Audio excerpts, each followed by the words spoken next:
Welcome to this very special episode of PitTalk TV. Misfit Productions is celebrating their 100th YouTube video with this video tonight. Hey, we encourage you to subscribe to PitTalk, subscribe to Misfit Productions. For every subscriber we have, there's just so much more that we can do with YouTube. We're started out with one subscriber and we're 700 strong almost, and we're headed for our goal is well over 1,500 subscribers this racing season. So, you know what? It couldn't be more fitting that we're standing here with Big Stan's truck as we celebrate 100 videos, and Big Stan celebrates being a part of Rockford Speedway's 70th anniversary this year. We got some exciting interviews to bring up with you, so let's get to it.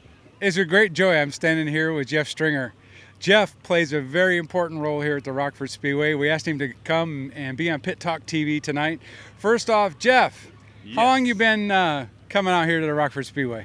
I started coming here actually when I was 5 years old. My dad used to bring us two boys, my brother and I, out here to the Speedway, and we'd always sit down in turn one, and gosh, I would come almost every weekend for years. I was coming here as a kid. So what was your first job here at the track? My very first job was I actually worked on Metro Ambulance, which is parked over behind us here, since about 1998. Metro's been here, and I was very instrumental in making sure that has continued on over the years, and that we've had a great partnership with the Speedway. But I started as the medic and stuff, and then kind of worked into safety. And then when I was on the medical team, Tom Powell, who was the flagman at the time, said, "You know what, Jeff? It was I believe it was a short track weekend. He said, 'Come up here for a few minutes. I need to go take a break.'" So I've been watching Tom Powell for years, and so I was up on the flag stand for a little bit as a backup for him that weekend. But every flagman since that time, Dave Sankey and Steve Vittori, I've been kind of their backup. So you were kind of the backup flagman, just kind of stumbled into it. Just kind of stumbled into it. So after Tom Powell passed away, the track was looking for a full-time flagman, and so you got tapped to do that. So how long you been doing that? I'm on my sixth season. Tom passed away 6 years ago. It was kind of a unique story. That year that Tom was coming back, just at the beginning of the year, we do a meeting with all the staff, and he pulled me aside. He says, "Jeff, I want you to be my backup for this year." And I said, "Absolutely, TP, I'd love to do that for you." He says, "Man, you do such a good job, and you use my flags." So I bought a set of flags from TP, and I still use the poles today. And so that very first week he flagged the regular racing. He and I passed in the pits. I was walking out of the pits and he was walking in, and I said, "Man, it was great to see you back up on the flag stand tonight." He goes, "I'm glad this freaking night's over with."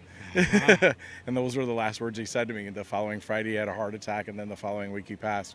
Wow.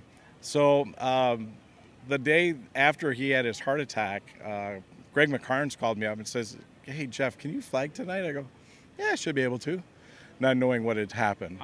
I didn't know. And I got home and everybody was texting me going, "Hey, how's TP?" And I go, "Man, I don't know what you're talking about." And then I found out, and then the following week, Greg says, "Job's yours if you want it." And I've been up on the flag stand ever since. It's amazing. It's such a tragic loss with Tom. He was a favorite to many, on many tracks in many different places. Absolutely. So tell me one of what's so important about a flagman? I mean, it's just a guy standing there waving a flag. Do the drivers really pay attention to you, or are they watching the lights in the corners, or is it a combination of everything? Yeah, I really think it is a combination of everything. We're very fortunate that we have the lighting system that we have.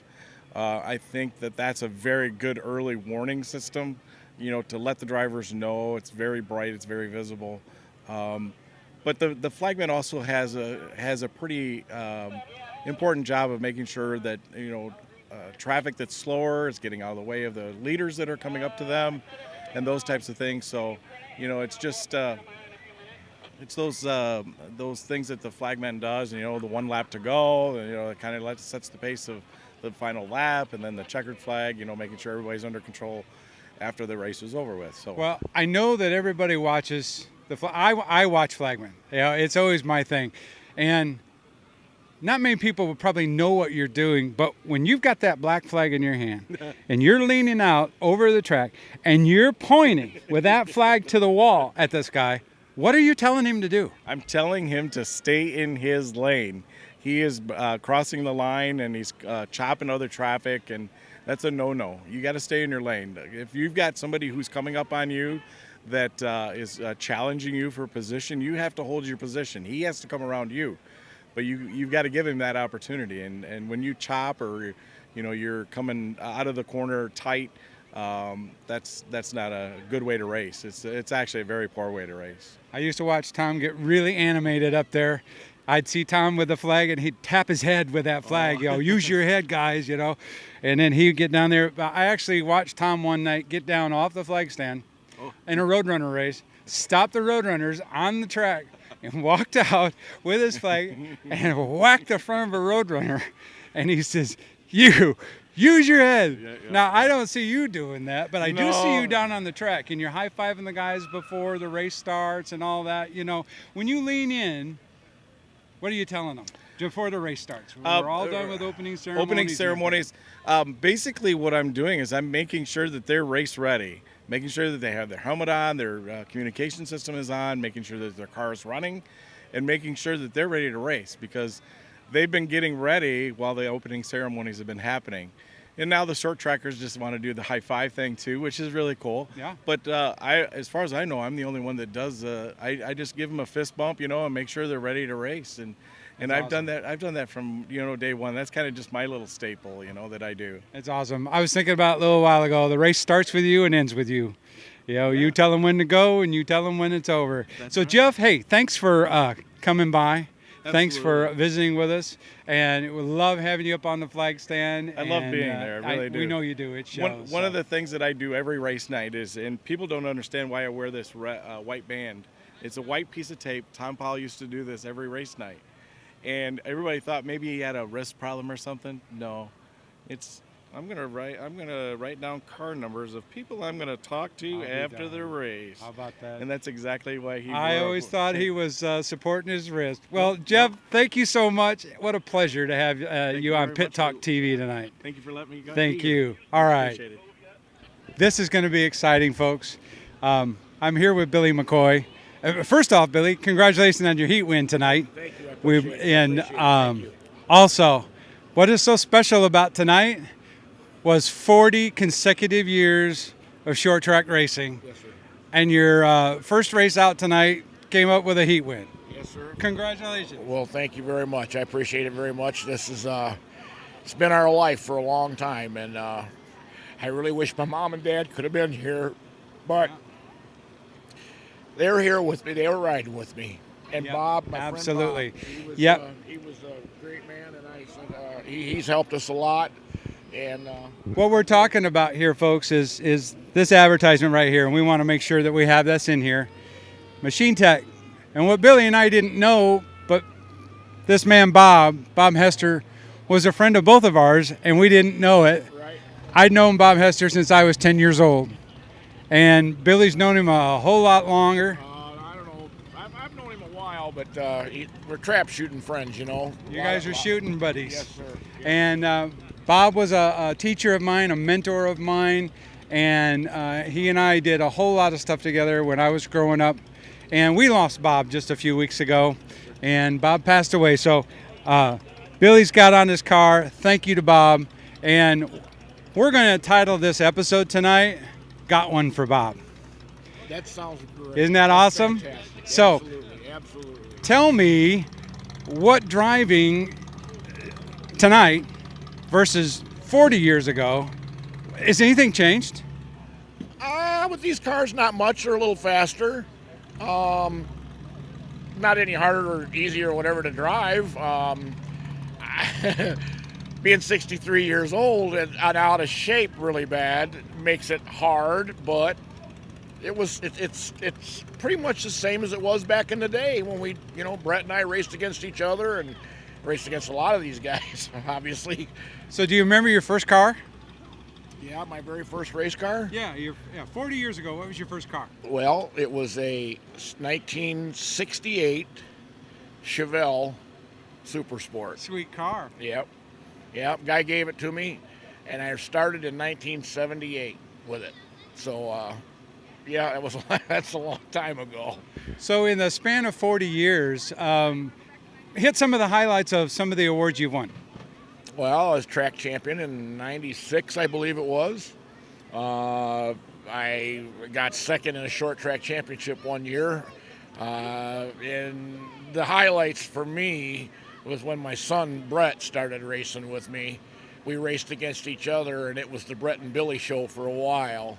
And then So do you guys race each other hard, or is it hard? Oh, he about took me out a couple of times. Look who's coming.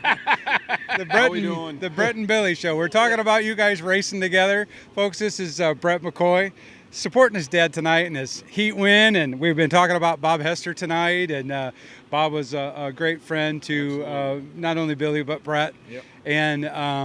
And myself and many people. He was just a wonderful guy. Absolutely. And, lost him way too early. But we wanted to get down here tonight, congratulate you on 40 years. Not only, we were going to come down and say, hey, congratulations to 40 years. Now we got to come down and congratulations on a heat win. Yeah, I got a checkered flag. It's been a long time since I got one of those. That is awesome. Yeah. That is awesome. I want to thank the fans and you guys for being here doing this, and the Dearies for having a speedway and letting us come and run and enjoy the things that are near and dear to us. I mean, it's been a great ride. I'm going to keep going if I can. I don't know, but we'll see. As long as this guy now, he owns everything. So if he keeps letting me drive it once in a while, I might come back again. I don't know. We'll see. That's awesome. Well, we look forward to having you out here. You. And Thank you. I'd like to see the father-son racing against each other. I don't know that one. I'd like to keep see up that. with him, Yeah. But, hey, congratulations. Thanks a lot. Thank you guys All so right. much. I really All appreciate right. it. All right. Take care, guys. There you go, Billy McCoy. So we just slammed in here, kind of butted into all your conversation and everything. So we were down here a couple of weeks ago. Yeah. Congratulating you on getting your car back on the track. And what'd you do tonight? Well, I don't know. That big old gold thing behind Wait. us, what is that? Oh, yeah, we did win. Yeah, I wasn't dreaming. Yeah, it is true. We won. You won a feature tonight. We won a late model feature. Congratulations. Straight from the road runners right to the late models.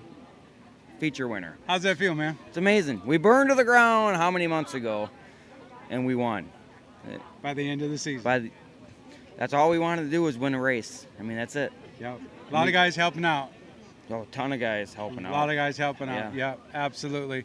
It's been fun to come down here each week and give you a hard time. You stepped in as my guest host, and everybody just loved that. They thought that was awesome. That was almost as fun as winning tonight. You did great. I don't think I can walk backwards that much like you walked backwards that night. That was so much fun. So, is anybody you want to thank off the top of your head for tonight? My crew and my spotter and everybody. For one, we did all the work to getting it together as far as the physical work, but RCH helped us out a lot, and Papini helped us a lot too, and all the sponsors helped us out with, financially, and people we don't even know helped us out. Absolutely. So it's pretty surreal right now. We won a late model feature. Yeah. It's nuts. So that's your first late model trophy? That's the first late model feature win we got, and you can never get another first win in the late models. Pretty This is sweet. it. This is it. And you fought hard. That was a hard race. Yeah, it wasn't given to us by any means. No, Me and John went at it, man. It was probably one of the best races that all these fans are gonna see. Yeah, you didn't walk away with it. He didn't hand it to you, but when the race was over, you pulled up to the start-finish line. John was right there. Yeah, he was smiling and yelling, probably louder than I was. He was fist pumping. I could see his fists and everything. He was just as excited as you were. Well, he did run our road runner in the figure 8 a few weeks ago. That's Remember true. that? Yeah, I do. I do. Yeah, he was probably more excited than I was. Maybe. I don't know. I'm pretty excited though. Because it was fun. It was a lot of fun. It's fun to watch, So, hey, congratulations. We wanted to just kind of get down here and say we knew it was going to happen. We just didn't know when it was. And we're just tickled for you. We're glad it happened. And I'm on PitTalk TV again. There you go. For a good reason. All right. Hey, DJ Smith, everybody. Yeah, there you have it. Well, right next to DJ, you can still see the trophy in the background. Hey, we got Mitch Garfield here and his number 44 late model. First off, Mitch, congratulations on a feature win last week. Yeah, All right, yeah. And this is, that was your second week out here? Yep. All right. And then tonight, how'd things go? Well, for a third week in a row, it started off good. Qualified second. Just missed fast time a little bit. Car was good right where we left off last week, and unfortunately we had a mechanical issue there before the feature, so we unfortunately had to pull off there, but hopefully we'll be back next week. Excellent. So your third week out, look at here, 3 weeks out, we already got a fast qualifier, we've already got a feature sticker. That's pretty cool. Did you come out of a different class of car before you got into a late model? Yeah, I started off racing go-karts. I actually ran here a little bit in those, and we ran the Mid-Am Sportsman cars for a couple of years, but I've been running late models out here at Rockford since 2011 was my rookie year, so love the track and the people, and you guys are doing a great job with the pictures and the videos and stuff, so having fun being a part of it. Well, hey, thanks for letting us jump in here real quick, and we'll look forward to seeing you back out next week. Thank you, sir. Thanks a lot, man. Thank you. And that's a wrap, and there you have it. Okay, this is B-roll, right? I guess so. Hey, so the person behind all these videos Come on that in here. you never see is this guy right here. This is Kyle. This is the heart of Misfit Productions. He's the one that inspired me to do hotshot photography, and he's the one that is the thought process behind PitTalk TV. Kyle, say hi to all your fans. Hi, all you fans. And we got Danny behind. How did we get Danny behind I don't know. I don't know. He walked up and stole my camera gear. Right? And we have a fan here. So he told me he's in the 5th grade, has his own YouTube channel, and who's your favorite driver? Max Kaler, What's his number? 17. How old is he? 15. 15. I hear you. He's 15. So what do you like about Max Kaler? Everything. Everything. You like the fact that he's just 15 and running a late model against all these old guys? Yeah, pretty much. Yeah. Yeah, you want to run a late model too? I don't know. He wants No? to ride a Ridge Runner. Yeah? So, there you have it. From behind the scenes, PitTalk TV. Hey guys, it's Kyle. Thank you for watching this episode of PitTalk TV. Make sure to hit that like button and subscribe for more videos. Also, feel free to check out our website at misfitproductions.us for more content. We have photos, DVDs, and so much more that you can check out. Also, be sure to check out our social media. You can follow Misfit Productions and PitTalk TV on Twitter, Facebook, and Instagram. Links are in the description. Our best friends. You're rolling, so.